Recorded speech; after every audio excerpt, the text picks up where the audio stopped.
ఈ సృష్టి అంతటికీ లయకారుడు ఆ పరమశివుడు.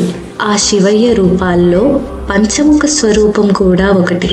5 ముఖాలతో ఉండే ఈ శివయ్య రూపం పంచభూతాలకు ప్రతీక. ఇవి పంచకృత్యాలైన సృష్టి, స్థితి, లయ, తిరోధాన అనుగ్రహాలను సూచిస్తుంది. అందుకే ఆ పరమశివుణ్ణి పంచముఖుడు, పంచవక్త్రుడు అని కూడా పిలుస్తారు. ఆ పంచముఖాలు ఏమిటి? అవి దేన్ని సూచిస్తాయి? ఒక్కసారి చూద్దాం.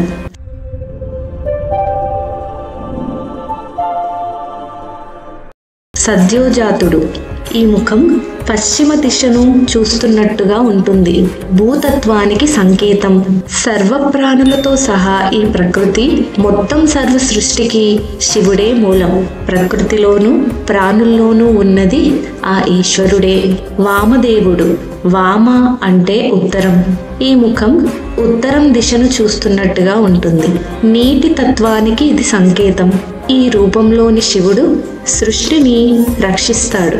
మన శ్వాసక్రియ, జీర్ణక్రియకు శక్తిని అందించేది ఈయనే. జీవులన్నిటికీ ఎంతో అవసరమైన ప్రాణవాయువు, నీరు, ఆహారం అందించేది కూడా ఆ పరమశివుడే. అఘోరుడు. ఈ ముఖం దక్షిణ దిక్కును చూస్తున్నట్టుగా ఉంటుంది. అగ్నితత్వానికి ఇది సంకేతం. ఈ విశ్వాన్ని సృష్టించిన విశ్వనాథుడే మొత్తాన్ని తనలో లయం చేసుకుంటాడు. అలా ఈ సృష్టి చక్రాన్ని తన నియంత్రణలో ఉంచుకుంటాడు. అంటే సృష్టించేది తానే, రక్షించేది తానే, లయం చేసేది తానే. తత్పురుషుడు. ఈ ముఖం తూర్పు దిశగా చూస్తున్నట్టుగా ఉంటుంది. ఈ రూపం వాయుతత్వానికి సంకేతం. సృష్టికర్త అయిన ఆ పరమశివుడే సృష్టి అంతటినీ తన మాయలో మునిగేలా చేసి జీవులు తమ నిజస్వరూపం కానీ ఆ పరమశివుడి ఉనికిని కానీ తెలుసుకోకుండా చూస్తున్నాడు. అది తెలుసుకున్న నాడు వారికి మోక్షం సిద్ధిస్తుంది. ఇక చివరిది ఈశానుడు. ఈ ముఖం పైకి చూస్తున్నట్టుగా ఉంటుంది. ఈశాన స్వరూపం ఆకాశతత్వానికి ప్రతీక. ఈ రూపం అనుగ్రహ కృత్యాన్ని సూచిస్తుంది.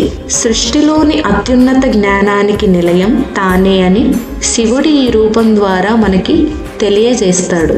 హైందవ దైవత్వం సిరీస్లో ఇంకా హిందూ దేవీ దేవతల రూపాల గురించి, వారి వాహనాల గురించి, ఆయుధాల గురించి మరింత సమాచారం ఉంటుంది. వీటన్నిటిని తెలుసుకోవాలంటే మంత్రస్వరం ఛానల్ని తప్పకుండా సబ్స్క్రైబ్ చేసుకోండి.